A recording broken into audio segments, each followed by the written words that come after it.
All right, so MatPat made a video about the MCU, and I'm just gonna steal his content. Today we're answering a simple question that's been lingering in my head for a while now. What is a god in the MCU? Yeah, it shouldn't be True, honestly. God, you dull creature. Okay, so Loki is a god. We are not gods. We're born, we live, we die. Okay, so Asgardians are not gods. Someone might want to give that memo to Loki. Goddess of death. So Asgardians are gods? The humans think us immortal. Should we test that? Oh, come on! Yeah, because didn't in like Thor Love and Thunder, didn't they explicitly say that they went to like a kingdom of gods because like the Greek gods exist and a bunch of other gods exist? Nah, he's cooking here. It is really confusing.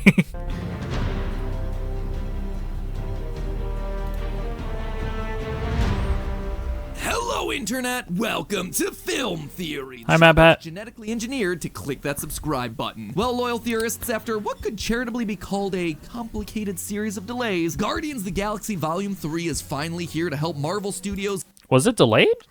Was that a thing? Oh, I guess, yeah, if you count like the firing of James Gunn and all of that. Yeah, I guess so. Kick off the beginning of Phase 5. Surprised to see me? Nope. You get out of here, MODOK. You had your chance. Yeah, so despite What, because challenging Ant-Man doesn't count Studios or whatever. desperately needed win with Guardians of the Galaxy Volume 3, allowing writer-director James Gunn to finish out his story with these characters with a genuinely heartfelt film before he jumps over to his new job running Marvel's main rival, DC Studios. Fun fact, by the way, Gunn was originally positioned to be sort of a mini Kevin Feige at Marvel, running the entire cosmic side of their universe before Disney temporarily fired him on account of some old controversial tweets, thereby allowing DC to swoop in and scoop him up. That drama resulted in the new They fumbled the bag. dropping 3 years after it was originally intended to release, which means that there's a timeline out there in the multiverse where Endgame would have been followed by Spider-Man Far From Home and then Guardians 3. It doesn't take a theorist Wow, 2 of those movies would have been good. brain to realize that firing Gunn might just have been one of the biggest unforced errors in cinema history. That right there, that's a discussion for another day. No, what I want to talk about today is actually a question that I've seen floating around the internet for a while now. What even is a god in the Marvel Cinematic Universe these days? Between the Asgard... Honestly, I don't think that I don't think they really are gods. I think that, well, because I guess the most powerful beings that we've seen, are they the Celestials? Right? Like the guys that made the Eternals. I don't think we've seen anything beyond them. But like, are they gods? Or are they just like organic beings in the universe? I don't know. Guardians, the Celestials, multiversal time travelers, beings that seem to exist outside universes. It's not really clear. Bro, what if just made everything confusing? It's like, what is the Watcher? What is he like? What is the scale of power here? Is he more powerful than like the Celestials? What's going on there? What a god is anymore. And now, in this most recent Guardians film, you have the main bad guy, the High Evolutionary, who's explicitly called out to be godlike. Characters mentioned that several parts of the galaxy consider him to be a god. The Golden People from Guardians 2, the Sovereign. Nah, but I don't think. I feel like they were pretty clear in establishing that he's not like he's definitely not a god though.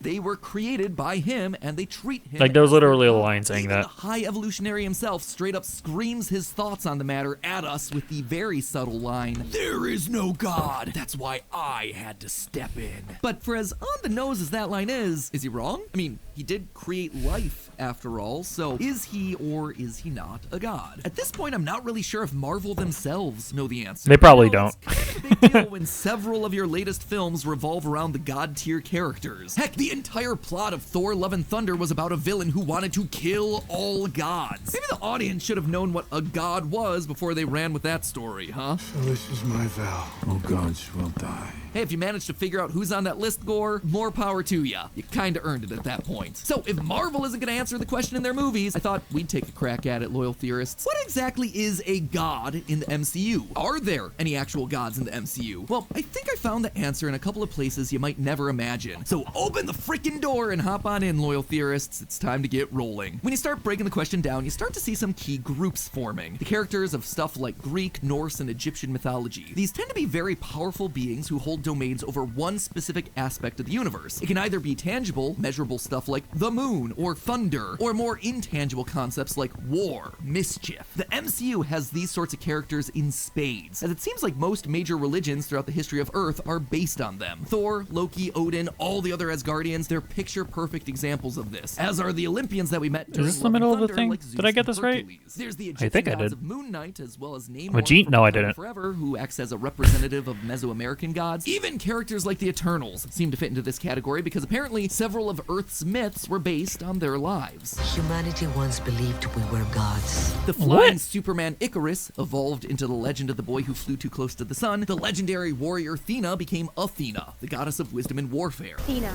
you're eternal, the legendary protector of Athens, the goddess of war. Yeah, they're mostly Even at this legends, right? lowest The tier of gods. godhood, I guess is what he's saying. confusing in a hurry. Sprite in the Eternals claims that the Greek goddess Athena was inspired by Athena, but then we see the Roman deity Minerva wandering around Omnipotent City in Love and Thunder. Minerva is the Roman version of Athena. She's the same goddess, she just has a different name. How's that work? And in general, the rest of the Omnipotent crew are inconsistent in the way that they choose to manifest. Sometimes these characters are real physical beings that exist in the material universe who can feel pain and die. We are not gods.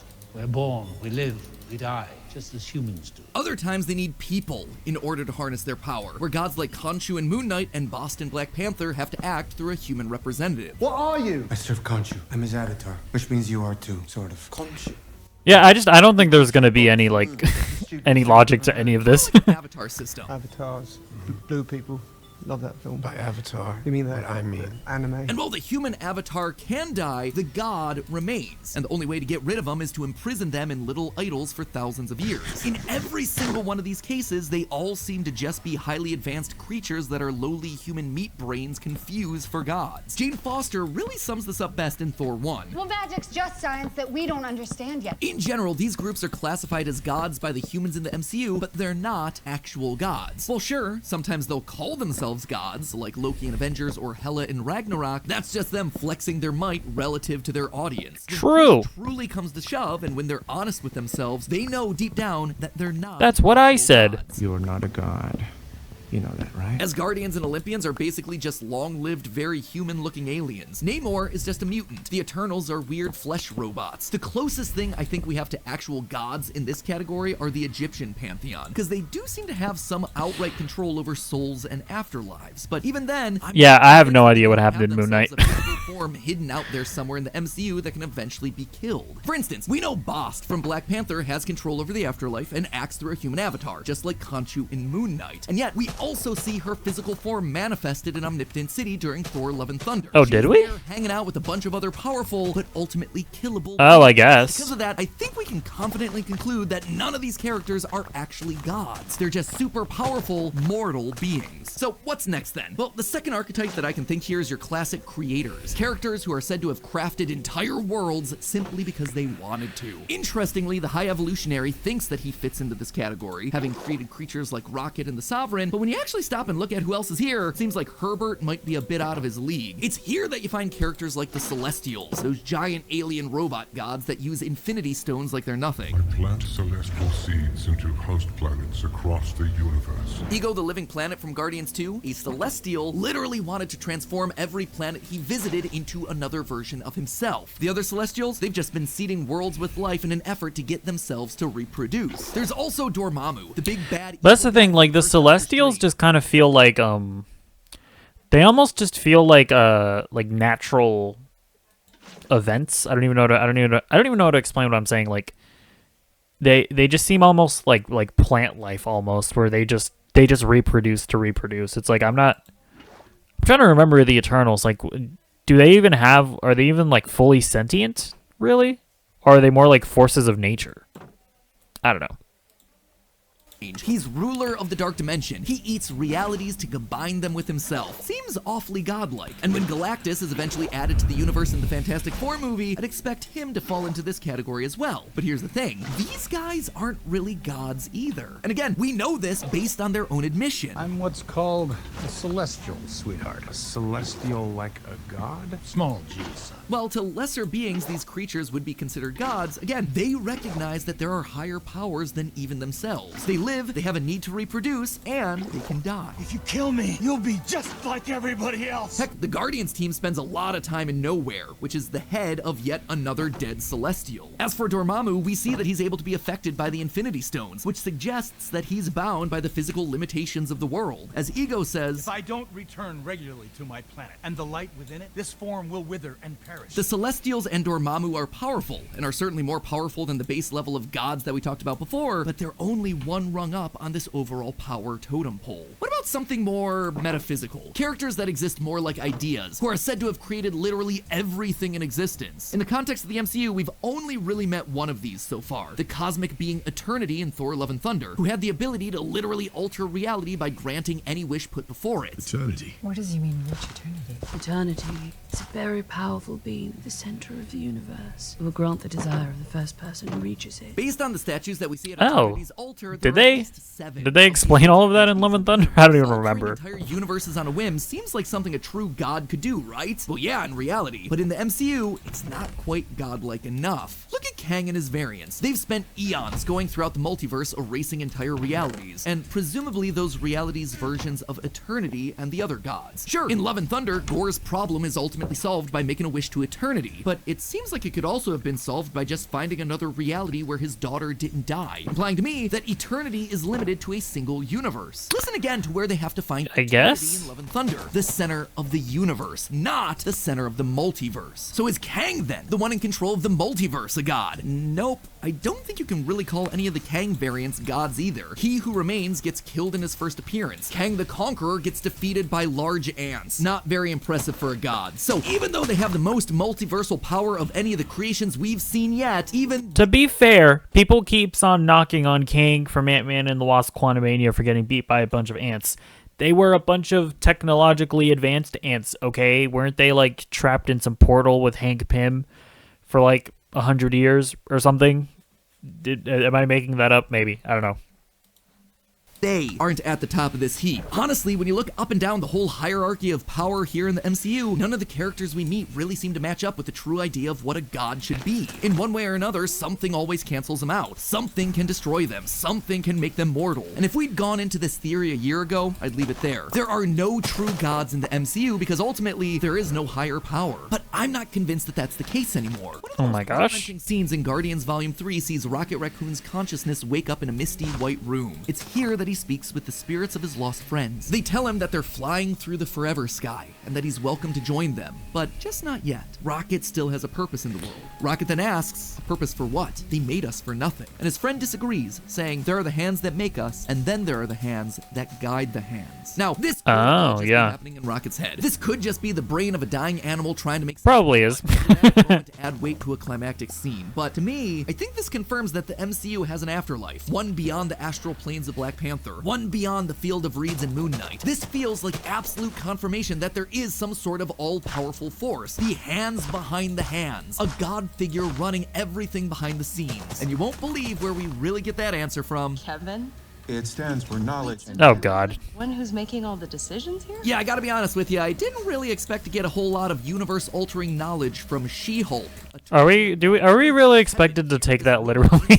Marvel Studios head honcho Kevin Feige is literally one of, if not the only, true god. One of the canonical creators of this universe. Firstly, this is how Marvel has tended to do it in the past. Several times throughout Marvel's 60-plus year comic run, many of their characters have encountered a being simply known as the One Above All. He most famously met the Fantastic Four using the form of a man who looked an awful lot like Jack Kirby, a man who channeled his immense power through something that looked an awful lot like a pencil. Now, if you don't know, Jack Kirby was the comic book writer and artist who had just as much of a hand hand in the creation of the Marvel Universe as Stan Lee did, if not more. He co-created dozens of the most popular Isn't there beef there? America, Don't they like Ford, say that Captain Jack Kirby Panther, made stuff Thor, that the Stan took credit for or something? just to name a few. The choice to depict the one above all as Jack Kirby and his power as a pencil was not only a sign of respect towards him, but also it was just accurate. He was the one calling the shots. He was the one deciding who lived and who died. He was the one creating the rules of this universe. But now we're in the MCU, and the hands that guide the hands, it's not the creators anymore, it's the Kevins of the world. In James Gunn's original Vision of the Guardians trilogy, the original Gamora was never set to die. She had to die because the hands that guide the hands dictated that it had to happen in Infinity War. Now think about what they have to say to Rocket in the new movie. You have more purpose here. I suspect if this was just James Gunn's story, if he were truly the god of this world, Rocket's narrative would have ended here. But the true gods, the Kevin...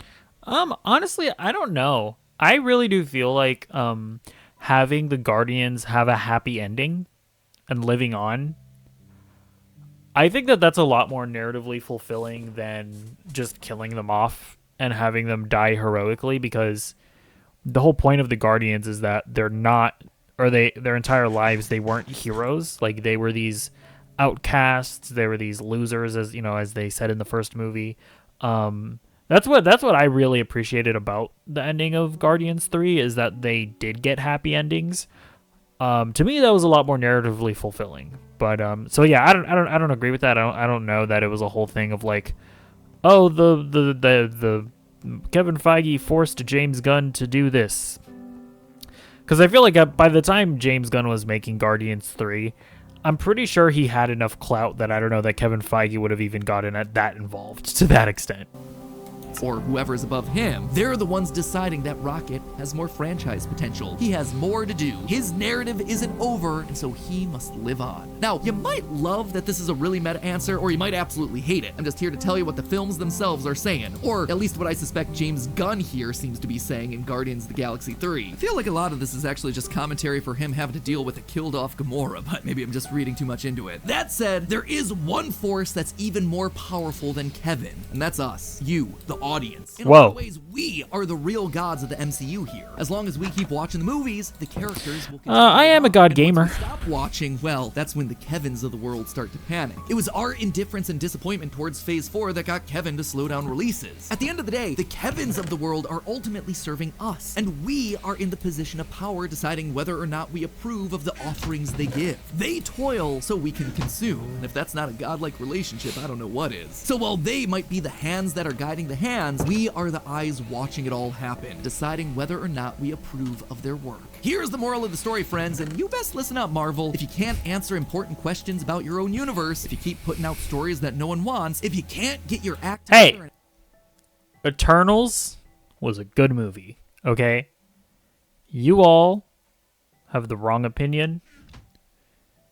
Okay, I'm like half memeing. Obviously, you're allowed to have that opinion. But I genuinely thought Eternals was pretty good. I will never understand the hate that movie got. I was like, this is a solid science fiction movie. I don't know. Like, can we at least agree that it was better than Ant-Man and the Wasp: Quantumania? Like, can we at least like not group them in the same thing there? And actually put out films that have heart and soul, the audience is going to lose interest. They're going to leave these characters behind for something better. And the likes of Star-Lord and Captain America and Iron Man, all of them will join the ranks of the pantheons long past. Stories we remember, but ones we just don't tell anymore. But hey, that's just a theory. That was poetic. I mean, that was an okay video. I don't like the idea that we're like taking the She-Hulk thing literally. I don't know about that necessarily, but I think it's interesting to say that well, first of all, I agree that at this point in time they probably have it, like, aside from the She-Hulk thing, if we're not taking that literally, I agree that they haven't really established what gods actually are in the MCU. Oh, god damn it. I just fucking... Hold up, I gotta take you out. Sorry, you crossed into my home. It's my territory. I never have a good way of getting around this, so I'm just gonna do this. There we go. It's gonna look weird, but it is what it is. Yeah, well, like they haven't really like actually established what gods are in the MCU. I agree with that. It is just very confusing ultimately. But I mean, I also think that's kind of I mean, it is an interesting theory there, especially at the end there, where he's kind of theorizing that maybe James Gunn was trying to say something, with like the higher being sort of dictating that Rocket needed more screen time. They needed to use Rocket more. I don't know that I buy that necessarily. I don't know that. I do feel like it's narratively fulfilling to not have the Guardians just die off at the end of their trilogy. I actually do like the fact that they got happier endings.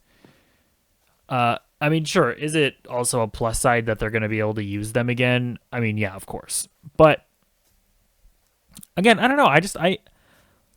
I even if they do use them again, like their journey, their arcs throughout the Guardians trilogy, like that's always going to be there. So it's like I don't even see that as a negative thing, to be honest. But either way, yeah, it was an okay video. I think that the conclusion was a little anticlimactic, obviously, but I can understand why he did it, because there's really no conclusion, because the whole God thing in the MCU is very unclear. I wanted to see what he had to say about the Watcher. Like what the hell even is that guy? Like wouldn't he technically be the most godlike character in the MCU, because he can view multiverses without like technology, like Kang. Like Kang needs to build technology in order to travel the multiverse. The Watcher, he can just do it organically. So I feel like if anybody's a god, it's him. But let me know what you think in the comments down below. And we'll see you in the next video. Goodbye.